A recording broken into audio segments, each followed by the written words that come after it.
মুনাফিকদের আলামত তিনটা। মুনাফিকের আলামত কয়টা? ইদা হাদ্দাসা কাযাবা, মুনাফিক কথা বললে মিথ্যা কথা বলে। ওয়া ইদা ওয়াদা আখলাফা, মুনাফিক ওয়াদা করলে ওয়াদা খেলাফ করে। ওয়া ইদা তুমিনা খানা, মুনাফিকের কাছে আমানত রাখলে আমানতের খেয়ানত করে। তো এই হাদিসে রাসূল মুনাফিকের আলামত বলেছেন কয়টা? তিনটা। যে মুনাফিক কথা বললে মিথ্যা কথা বলে, ওয়াদা করলে খেলাফ করে, আমানত রাখলে আমানতের খেয়ানত করে।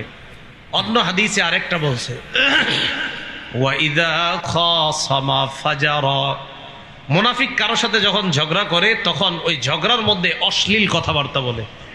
আমার আপনার কথা কাটাকাটি হইতেই পারে, আমার মাঝে আপনার মাঝে একটু কথা কাটাকাটি হইতে পারে। এই জন্য কথা কাটাকাটির মাঝে আমি আপনার বাবাকে তুলে গালি দিলাম, আপনি আমার বাবা